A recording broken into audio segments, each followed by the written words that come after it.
सह्याद्रीच्या कुशीतलं एक जैविक रत्न म्हणजे आंबोली हे निसर्गरम्य गाव. नयनरम्य परिसर, कडे कपारीमधून कोसळणारे धबधबे, घनदाट जंगल आणि सुखावणारा गारवा, या सगळ्यांची देणगी लाभलेलं हे गाव.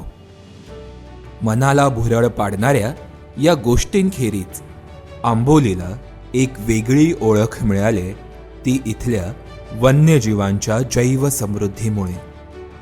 पश्चिम घाटामधील अनोख्या स्थानामुळे निसर्गानेच या गावाला जैवविविधतेची खाण म्हणून जपलंय. जगात केवळ याच गावामध्ये सापडणाऱ्या वन्यजीवांच्या काही प्रजाती ही या गावाची खऱ्या अर्थाने जैवसंपत्ती. या जैवसंपत्तीला संवर्धित करण्यासाठी या गावाने देखील तितकाच पुढाकार घेतलाय. आंबोली हे सावंतवाडी तालुक्यातलं एक छोटंसं गाव पर्यटन दृष्ट्या खूपच हल्ली उजेडात आलेलं आहे. आणि या ठिकाणी हे गाव जे आहे ते सुरुवातीपासून सावंतवाडी संस्थानमध्ये होतं आणि त्यामुळे हे सावंतवाडी तालुका आणि सिंधुदुर्ग जिल्ह्यामध्ये आता गणलं जातं. या आंबोलीचं वैशिष्ट्य असं आहे की इथं दक्षिण भारतातील सर्वात जास्त पाऊस पडणारं हे ठिकाण आहे आणि साधारण इथे 10,000 मिलीमीटरपेक्षा जास्त पाऊस पडतो, जो फक्त 4 महिन्यात पडतो. आणि त्या प्रचंड पावसामुळे इथलं जे जंगल आणि इथली जी डायव्हर्सिटी आहे ती खूपच एक वेगळ्या प्रकारची आहे असं आपल्याला म्हणता येईल. सावंतवाडी तालुक्यातील 5,619 हेक्टर क्षेत्रावर आंबोली गाव वसलंय. उत्तर आणि मध्य पश्चिम घाटाला जोडणारा हा भाग आहे.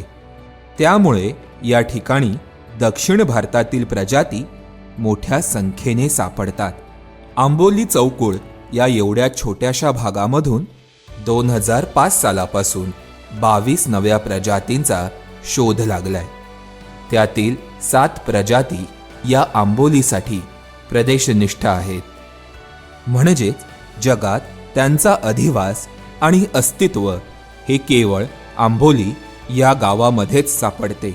आंबोलीचं जे भौगोलिक स्थान आहे, ज्याला आपण जिओग्राफिकल लोकेशन म्हणतो, हे सेंट्रल वेस्टर्न घाट आणि नॉर्दर्न वेस्टर्न घाटच्या अगदी मध्यावर आहे. आणि त्यामुळे कोयना अभयारण्यापासून गोव्यातल्या कोतीगाव अभयारण्यापर्यंत या भागामध्ये प्रचंड प्रमाणात जैवविविधता आपल्याला दिसून येते.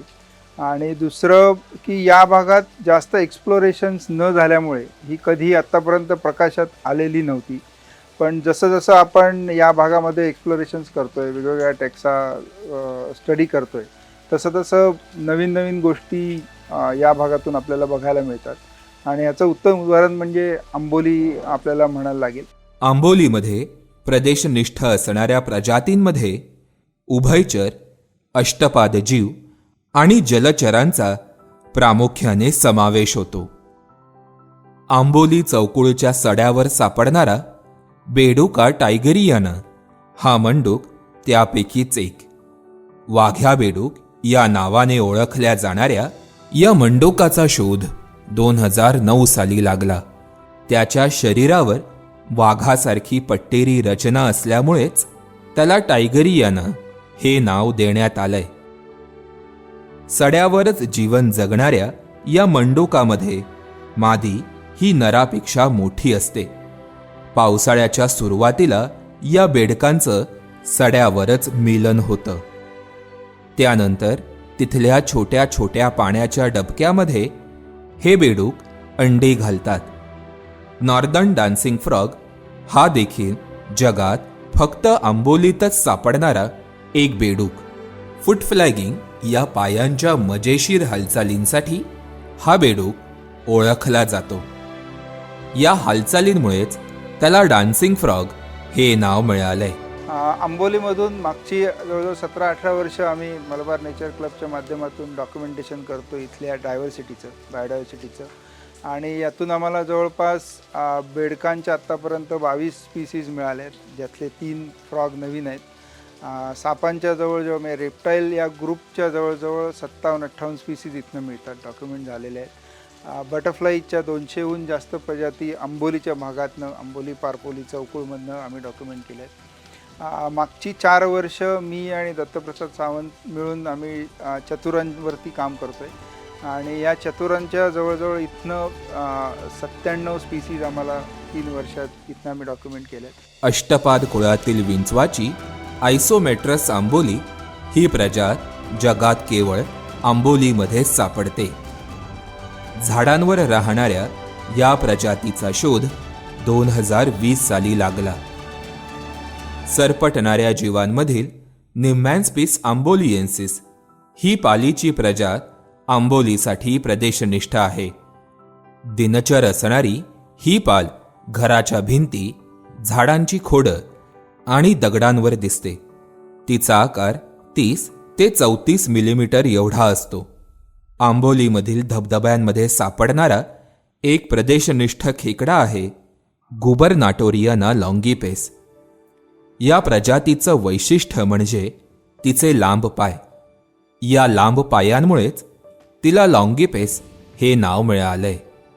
दिनचर जीवन जगणाऱ्या या खेकड्याची एक नांगी मोठी आणि दुसरी छोटी असते. हिरण्यकेशीच्या कुंडात सापडणारा शिष्टुरा हिरण्यकेशी हा मासा देखील आंबोलीसाठी प्रदेशनिष्ठ आहे. आत्तापर्यंत आंबोलीची ओळख हे पर्यटन केंद्र म्हणून आणि त्यात सुद्धा वर्षा पर्यटन म्हणजे धबधबे आणि एवढ्या भोवतीच आत्तापर्यंत केंद्रित राहिलं होतं. पण मागच्या काही वर्षात मलबार नेचर क्लबच्या माध्यमातून, फॉरेस्ट डिपार्टमेंटच्या माध्यमातून इथल्या लोकल जी मुलं आहेत त्यांच्यासाठी रोजगार निर्मितीसाठी काय पर्याय आहे, तर तो निसर्ग पर्यटनातून एक चांगला पर्याय उभा राहू शकतो. या दृष्टीनं नक्कीच प्रगती होताना दिसते आहे. यातून स्थानिकांनाही इथं रोजगार मिळतो आहे.